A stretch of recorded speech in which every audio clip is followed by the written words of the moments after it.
Welcome back, everyone, again to Broken the Air.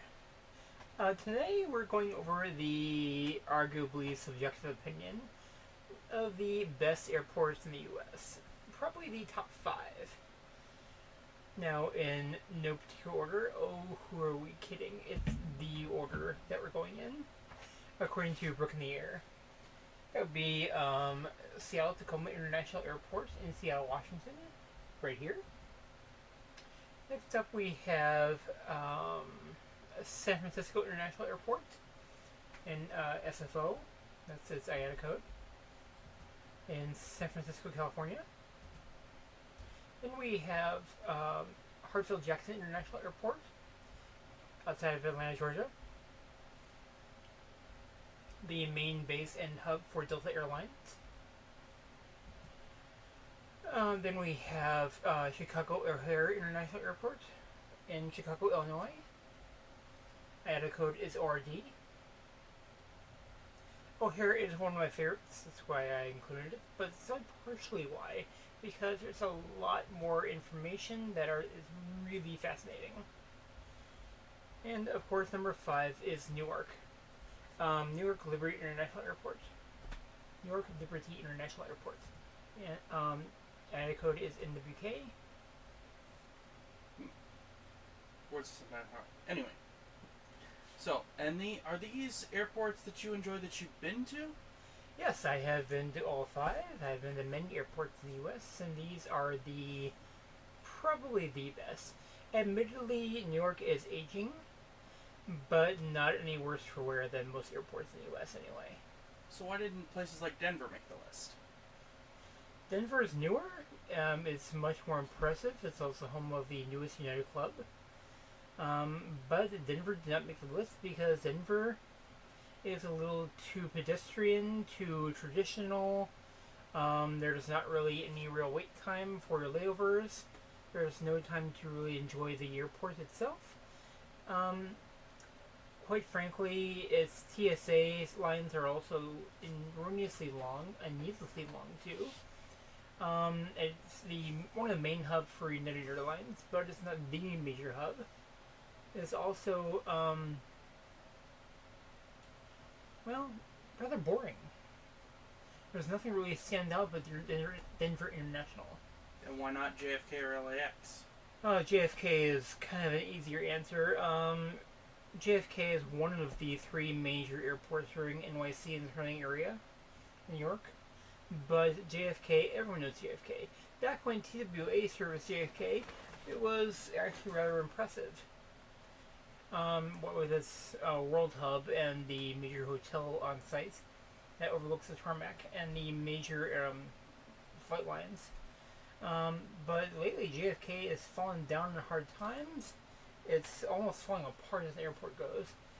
And is really not as appealing as other airports are, and LAX is really hard to get to. You have to leave 2.5 hours before your scheduled arrival time, so rather about 5 hours before your flight, and that's just to get to the airport. And it also, because I've flown out of there many times, it's like LA, it sprawls. Yeah. The central hub, like everyone knows the LA Arch, the futuristic spacecraft looking building. But that's only the central building. There's not really anything important in there. Last reported usage of the building was as a restaurant. The strange terminals and structures. This isn't on the list, but there's Terminal A on one side, which has all the major airlines. Terminal B on the other. Terminal C, the satellite terminal. And Terminal D, the Tom Bradley International Terminal.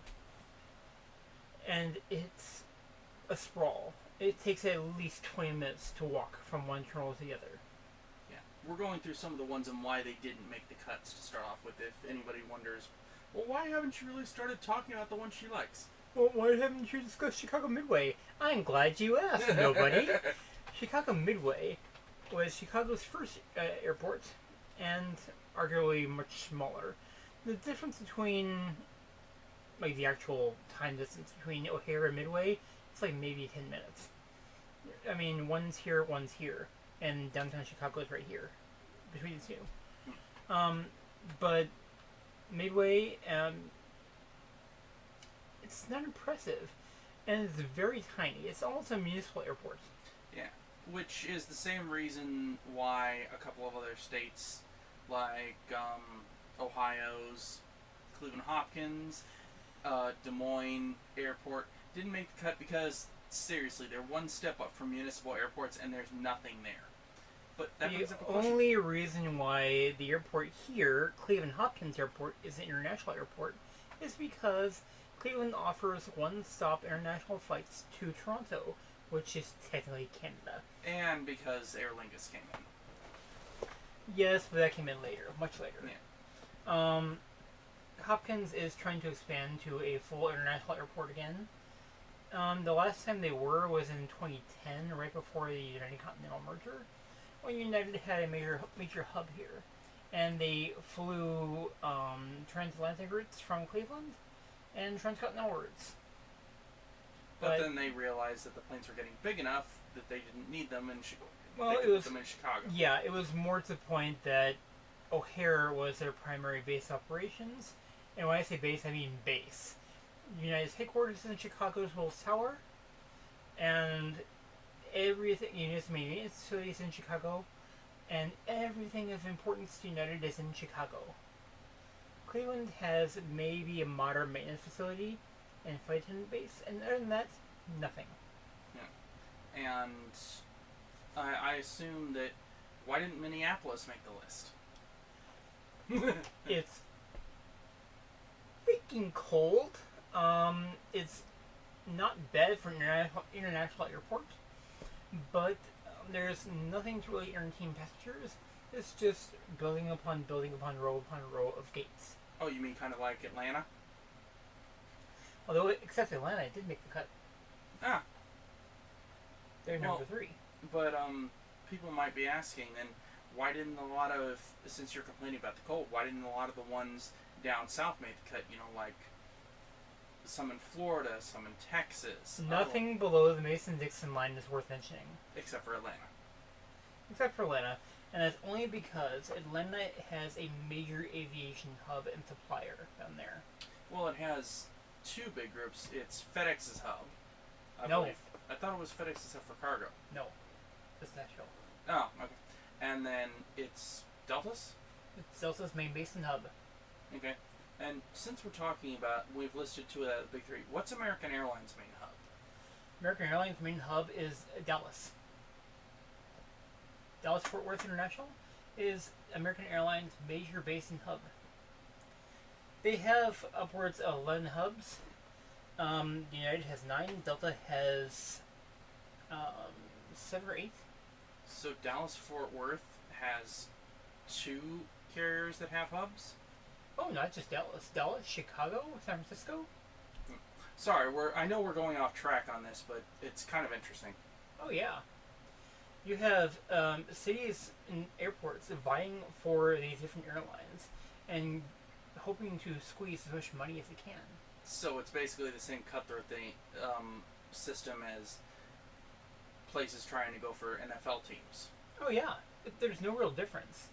The only real difference being that in the aviation market, when you have flag carriers, essentially is what they are. They're, in the U.S. we call them legacy carriers, but really they're flag carriers.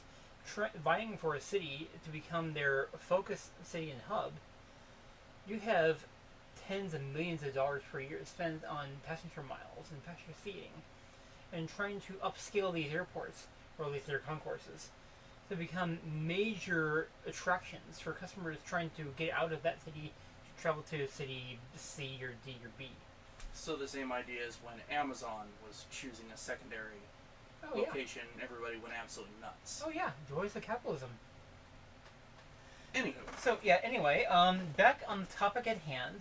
This is Seattle. IATA code C, SEA. SeaTac International Airport. and why is it called SeaTac? Sorry. That's okay. I will come to that. Named for the southern suburb, well, from Tacoma standpoint, to be the northern suburb of SeaTac. Basically, Tacoma and Seattle were vying for the attention of the airport, And since the state government wanted to make everyone happy, they created a suburb in the middle, in between the two cities. So basically, this way, both of them can get it. Everybody's happy. They get the tax breaks, Mm-hmm. so on and so. Because that's what it is, right? It's tax breaks. Subsidies. Yep. Yeah. So, and the suburb was called SeaTac. And the central focus of SeaTac is the airport. So the suburb is where the airport employees pretty much live. Well, sort of, but they can also live around the airport itself, like in cities like all around. I Yeah. can't think of any. We don't remember the cities, but you get the point. Yeah. So SeaTac has 3 major runways and several major taxiways. Technically 4 runways, but this runway is out of commission perpetually. That looks like a transferway. That's pretty much what it's used as now. Once upon a time, this was a full-service runway, but it's only about 800 feet. Yeah, that was when it was doing stuff for smaller private air companies, right? Or even private flyers. That's when they had aircraft that didn't require long runways. Kind of like the Beechcraft. Yeah. Seattle is a central hub and base for Alaska Airlines, the pride of the Northwest. Basically, because it's the farthest north in the contiguous United States. Pretty much, yeah. Or I should say northwest. You won't find Alaska Airlines anywhere outside of the U.S., and you won't find, like, continental U.S., and you won't find Alaska Airlines hubs anywhere outside of the western U.S. itself. Alaska's major hubs are Seattle, Portland, San Francisco, and surprisingly enough, LA. No, actually, it's not surprising because that's where people come in into LA because it's also the biggest area with the largest port. Yeah, it's true. So they just transfer from one to the other. It's easier to do than transfer San Francisco because the port is almost next to the airport in Los Angeles. Yeah. Although, well, you could say the same thing for San Francisco. They could, but it's a little bit more driving. Plus, the more you have of possibilities, the easier it is. True. So Alaska has 4 hubs and 1 base. One base major hub, and that's Seattle. It's because if you're on the right day and you happen to be a fan of the NCAA, and you happen to arrive at Seattle at the right time, you could spot the specialized Alaska Airlines 737 taking off or landing with Go Cougs on the side, which is the official airline and transport of the WSU Cougars football team. And that is their private charter aircraft.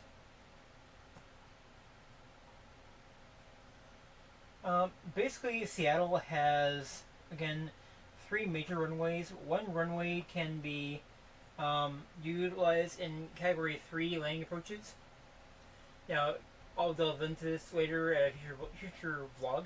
But Category 3 approaches mean that weather is totally obscured and requires IFR rules only. So it requires an entire instrument landing. Only. Means that you have to be locked on to your VFR beacon. I thought it was the ILS. I work with ILS beacon, The yeah. VFR is visual Yeah, flight. you're right, yeah. And you have to glide that down all the way and trust your instruments. You gotta follow the glide slope all the way to the ground. Yep. Because if weather is obscured, then flights either have to divert to a nearby airport or, well... Basically, we don't want a repeat of Tenerife. Yeah. And you can see downtown Seattle there in the distance, which means Mount Rainier is off over here. And basically, if you're in line at Seattle for a prolonged period of time, and you've already cleared security, you're just waiting for your flight at the gate, there is plenty to do. I mean, you don't have lounge access automatically. You have to either pay or be a frequent flyer. But you can participate in things like basketball. They have that every so often within a confined area. relatively confined. You can participate in um, garden watching or whatever they call, like walking through a tranquil little forest area. It's very nice. And next up, So that means it's compete with potential rainforest because it is that type of land. yeah. So this is also Seattle, but this is obviously taking view from the wing. Their International Rival Facility, or IAF. Very intriguing because this was just recently built at a cost of over $750 million. But it also provides a great view of Concourse A for international pre-screened, uncleared, unscreened, whatever you want to call it, arrivals. This is the main arrival complex, and this is the arrival bridge and stairwell. You won't ever be in the stairwell unless you have a screening clearance, unless you're in an international arrival, or unless you. Actually, no, this is the only ones. So, if you have a keen eye for liveries, this is a United 737 over here. A couple catering trucks, and this is a view from a Alaska Airlines 737.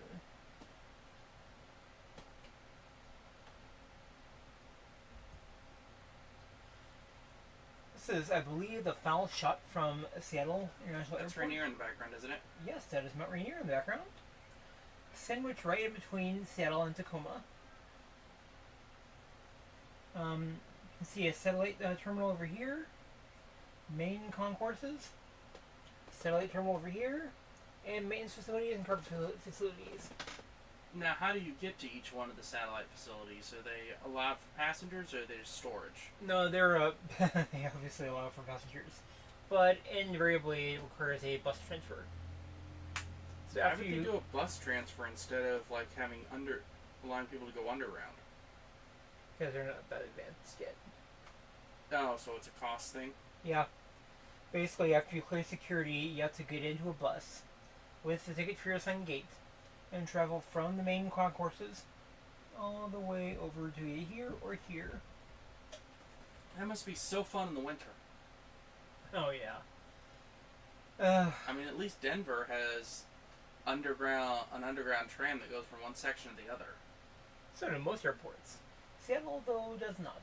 At least they have planned to put one in, but it's not active yet. Oh, so they're It waiting on was them. delayed due to the pandemic. Now they're playing catch up. What place isn't? Yeah.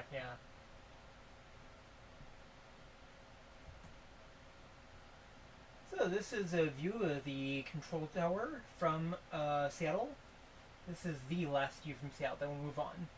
But I thought this was very interesting because it shows the upgraded control tower. And the numerous runways, concourses over here, and back here, obviously. Mostly over here. And taxiways. Now, we apologize for the lighting. Didn't get a chance to pre-test it on the monitor. We apologize. No, he apologizes. Yeah. Technical difficulties, what do you want from me? Decency. Now again to my hometown airport, San Francisco International, and this is their official logo. Not every airport has a logo, but San Francisco does. And ironically, Hopkins does too. Well, LAX does as well. Yeah. This is a view of SFO at night, of the main terminals. As you can tell, it's a very planned out airport. There's the main interstates and freeways heading into the airport. Yeah, that's the departure and arrival section, right? Yep. There's the parking garages over here. They have drop-offs down here. Main security screening concourses over here, or lean-to concourses. It's basically a funnel. Exactly. And then you have domestic, international, domestic. So Spokes basically, of a wheel. yep, the farther you get from the entrance to the airport and exits, the more international you get. So basically, the farther away you get from the entrance, the farther away you're going. Yes, and it follows the methodology of most American airports, as in it's basically a mall with gates for aircraft. Mm-hmm. As in everything along here and along the sides here, in between gates, are all restaurants or stores. Yeah. In fact, I believe the entire center part of that is a full-on atrium, isn't it? It is one that you can actually travel underground and get to, pop up right here, and walk around and enjoy the sights.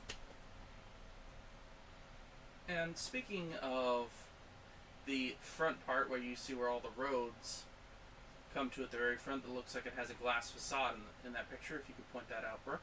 Right here, yes. Yep. In fact, there's a picture That that comes is up that. right here. Yep. And this is obviously San Francisco International, and it allows plenty of drop. In fact, we were just there this past May. Mm-hmm. Right here. It says United, either Air or China. United, United, United, United, United again, Frontier, and so on and so forth. Now, the interesting thing about SFO, at least for me, I'm not sure how you guys feel about museums, but SFO has a complete wing dedicated to aviation museums. Ha, it's good to their wing. Well, it's a nice, definite area for if you arrive early, you can actually enjoy yourself. Yes, or if you're there on a layover, whatever. I mean, they have, and it's not just a little alcove. No, it's a full wing authorized by the California State Commission on Museums, and it is completely devoted to the history of aviation on the West Coast and in California, and basically covers aviation, both commercial and military, the early 20th century up through today. Very intriguing. It's the only real airport to have that. This is SFO's primary state-of-the-art control tower.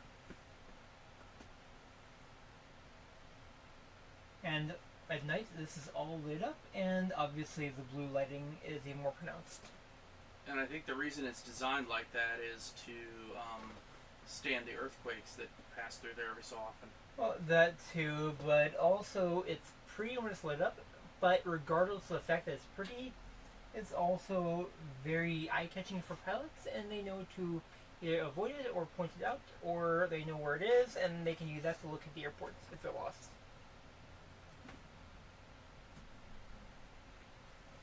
So, this, I believe, yes, is Hartsfield-Jackson Atlanta International, number 3 on our list of 5. That is freaking huge. Yeah. This is located within 2 counties in Georgia. It has 1, 2, 3, 4, 5 runways and can be easily doubled to 10 in emergency use. That part on the far right, are those taxiways over a freeway? Uh-huh. It doesn't pass through traffic. There are enough airports to do that. Well, no, it passes above traffic. Yeah, it passes above traffic, but still, if somebody messes up, and they make the 6 o'clock news. yeah. Yeah, basically this is the I-90-95 interchange. That goes all the way up through the state and around to Boston, all the way to Seattle. That is an absolute sprawl. Can you imagine when planes are taxiing at rush hour? Yeah, I've been to LA. And planes, if they have to, only international flights are allowed here on these routes, these runways. You have the primary terminals and concourse entries over here. Cars enter over here, drive it all around, and basically enter in through here. Basically, getting to the airport requires like 20 minutes in itself, just from proximity to the airport to the airport itself. And I assume another one couldn't be this big if there was snow there, because the amount of time it would take to plow this place. Oh, it's in the deep south. Any snow would shut it down. And I think it has been shut down before because of snow when they got snow in Florida. Oh yeah. It's also the busiest airport per year. According to statistical surveys, Based on passenger traffic alone. Because people would rather fly here to fly in and out to the Caribbean rather than Florida. Oh yeah. Because most of the time hurricanes don't hit this, so they don't have to do as much cleanup after that. Well, the fact that Delta used this as their main base and hub. They have their hubs, obviously, but Atlanta is their primary.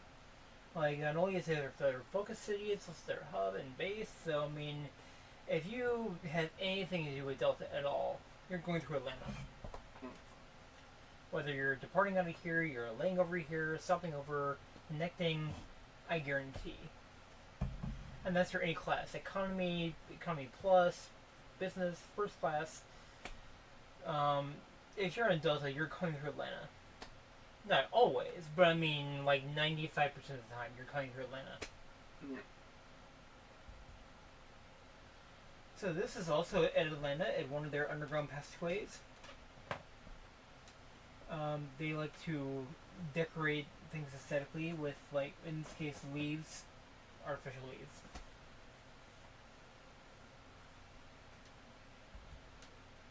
This is a close-up of Atlanta, and you'll notice all the Delta aircraft. This is one of the many. But is it, I assume it's bus transfers as well? Or is this an entire underground? Like we saw in the last picture. This is actually neither. This is an underground passageway, but passengers get here through people movers. Again, touching on Denver. Yeah. Actually, the originator was not Denver. It was Chicago. Hmm. But they'll come up over here-ish, and they can find their own gates from there. But, I mean, primarily, you'll notice the Embraers and Boeing 727s along here. Primarily, this is domestic. Short hop. Yeah. Yeah. It's a domestic short hop. Yeah. Delta likes to use primarily Airbus, but they do use some Boeings, especially for domestic short hops. This is Delta at night, or not Delta, sorry, Atlanta at night. You'll notice the old school control tower. Fortunately, it hasn't upgraded inside, but they don't really have to modify the outside since nothing really happens there. Right. So you notice that most control towers here, especially, because you can see it, but most control towers, there are two levels at least. One is for approach control and ground navigation, and one is for in-flight navigation. Apparently. Yeah. So this is Chicago International Airport, O'Hare. IATA code RD, one of my favorites. Of course, it's only about an hour flying time from here. Maybe 45 minutes or so, depending on your craft. I assume the terminal is there right in the center. Yes. This photograph was actually taken high-res from the International Space Station, as ordered it. This is the primary hub and base for United. Now, as I say, United has 9 hubs, but this is their primary.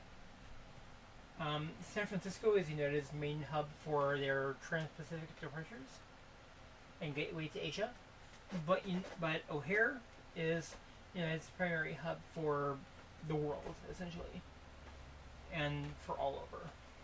7 runways? 1, 2, 3, 4, 5, 6, 7, 8. 8. Okay, I'm On one side, yeah. And yeah, it can 2 be diagonals, the rest are straight. And the longer ones are Cat 3 runways. O'Hare is the first American airport, and so far the only inland airport in the U.S. that has been specially configured, at least 2 gates, for the massive A380s. The other airports that are not inland are SFO in Seattle, and when necessary, LAX. But nothing really on the East Coast yet. No. JFK was configured for a while, but they have since removed them. And when I say specially configured, I mean you need at least 3 different level gates for the A380. Yeah. And specialized Funky boy. and specialized parking spaces too. So this is called The Sky's the Limit. Ironic because it's underground. But we've been on this. Mm-hmm. This is at United's Terminal 1. No, I'm sorry, Terminal A. Concourse 1.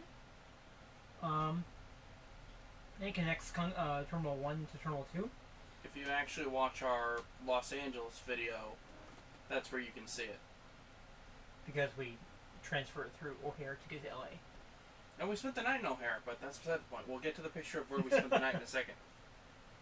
Well, yeah, more or less. We spent the night in Gate C-17. Well, you mean here? Yes. Oh, So- well, not exactly. This Well, is not the gates. exactly yet, but this is the same terminal, and the same concourse, and the same airport. These are the B gates. The B leads to C. Further down. If you recognize the floor, Mm-hmm. yeah. Half of us, well, both of us, which is different times of night, spent the night just wandering through the airport through this section. I spent the night wandering there. You actually slept. for 2 hours. Yeah, that's fair. See, we got stuck in the ORD for on our way back. No. We got stuck in ORD because there was a snowstorm in Las Vegas airport, which then made it late getting to Los Angeles airport, which then they had problems at Los Angeles, which then made us get to Chicago at 11 p.m. Yeah, missing our flight by 2 hours. Oh wait, did we get there? It might have been 1. No, we got there at 12:30, That's right, 12:30. and our flight was supposed to take off at 10:30.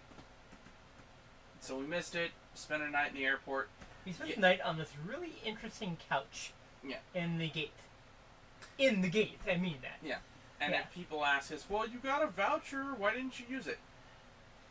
So TSA security is a pain in the butt. we had 4.5, almost 5 hours between the time we arrived ORD and the time we were slated to leave. By the time we had exited the airport, got on the shuttle bus, got to the hotel, settled in, got to sleep, got back to the airport, Went through went security. through security, we would have gotten maybe an hour to sleep total. Yeah. It was best just to stay at the gate. It would have been nice if they had a on-site hotel. And they did, but it wasn't Well, covered by United. on-site. Yeah. One that you wouldn't even have had to go through security to get to. Well, yeah. Yeah. Now, this is the American terminal at O'Hare. This is on the other side of the concourses. This is concourse 2. No. Concourse C. No. Yeah. Concourse 2, Terminal C. And I assume it's international. This is international, yeah, because I got bored during my 5-hour layover between O'Hare and here. And I figured, what am I going to do? Well, I'll just wander the airport for a while. So these are actual pictures you took. Yeah. Which is why you're not giving anybody any props, because you took these. Because what else am I going to do at 5 hours in the airport? Oh yeah, shop and walk. Which, yeah, we might get to give them a whole lot more pictures of international airports when we have 17 hours in Toronto. Maybe so. Oh my god. Yeah. But yeah, as I said, American airports are basically gigantic malls with gates for aircraft. So you have Brookstone, which sells books and things like that you can go into. You have a bar and pub over here. Yes, you can get entirely plastered in an airport, and one of these days we will probably do some react videos about drunk people on there. We might even get recordings of some of them when we do stuff. We'll see. Oh yeah. And the further down you go, like down here, are actual gates to the aircraft in a cylindrical area. Yeah, you can see actually above the guy's head, Yeah. there is... Flight information? Yep, flight information. Right here. He's actually a crew member for American. But yeah, flight information over here. Then straight back you find the actual gates for the aircraft. But down here it's shop, gates. Or again, flight information, shop. And a couple restaurants up on there. Yeah. But it's the same thing at every gate. Yeah, we will. If you watch some of the videos that have been posted, we actually go through the airports, and you can see those in real time. So this one is our last airport of the saga, saga, I guess. Coming in at number 5, you have Newark Liberty International Airport across the Hudson from New York City, and one of the 3 primary airports in the New York City area. The other 2 being LaGuardia and JFK. Now, LaGuardia primarily handles domestic travel. They do have some international flights, but like 90% domestic. JFK is a little more, I don't want to say nuanced, but a little more well known, a lot more high traffic, but Newark is by far the bigger of the 3, or the biggest of the 3. Well, I had to put something in the trash can. But then again, land is cheap, which is why it's so big. It's also about 4 miles from Giant Stadium in East Rutherford. And this is another hub, isn't it? Yes, this is United's primary East Coast hub. United has other hubs at IAD, that's Dulles, in Washington, D.C. And Logan, right? No. They fly into Logan, but they don't have a hub there. But primarily it's Dulles and Newark. Newark is their primary East Coast hub. And by East Coast, I mean transatlantic. They actually would rather fly into EWR, which is... Here. Yeah, which is the acronym for the airport. The IATA code. Instead of flying into JFK, I found that out when I had to buy a ticket and I was trying to get somebody to go to New York. United will only fly into EWR because they've given up all their gates at JFK. Oh, yeah. Oh, because they don't need their gates at JFK. They have complete and utter dominance at EWR. Now, when I say complete dominance, I mean other airlines fly into New York, obviously. United has to connect from somewhere. But every other gate is pretty much United. I mean, basically, they might as well just plant a flag out front saying United's airport. Well, they're the ones who pretty much own it, and they rent out the spaces. Oh, yeah.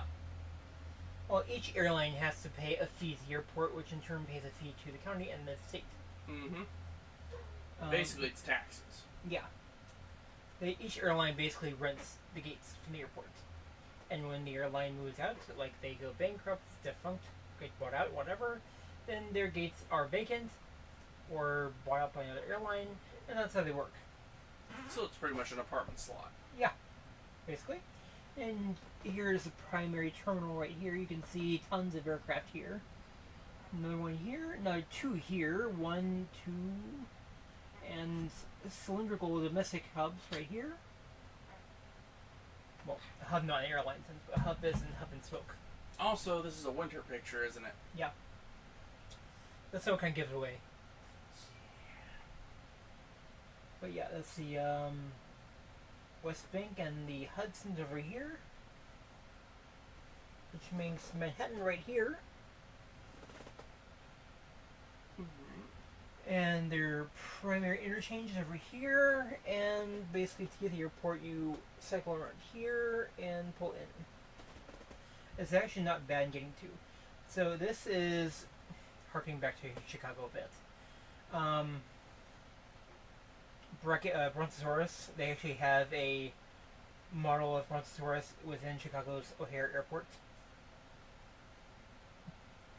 Advertising Wi-Fi availability.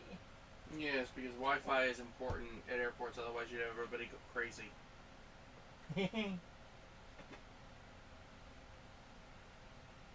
But yeah. But yeah, Wi-Fi is free, of course. At some places they do charge, and Wi-Fi that they send out for free is crap. Yeah, sometimes. But it's free, so can't complain too much. Next. But yeah. Next. That's it? Okay. That's it. Well, I guess that's it, but primarily, going back to Newark for a second, we do have, Newark does have a lot of airlines and a lot going for it. Newark is fairly well maintained. Like most New York area airports, it is falling apart on the inside, but generally speaking, it is well put together. and you really can't complain much. Um, Fortunately for most domestic hops, you won't have to wait too long. If you do, you are likely on an international flight, in which case there's fairly enough to do to keep you occupied until then. Um, Next week we'll be covering thermonuclear advancement, and by advancement I mean weapons research, development, and things like that. Um, as our Germany trip looms closer. Um, until then, I do hope you will like, comment, and subscribe to my channel. And I love you all, and I will see you in the air.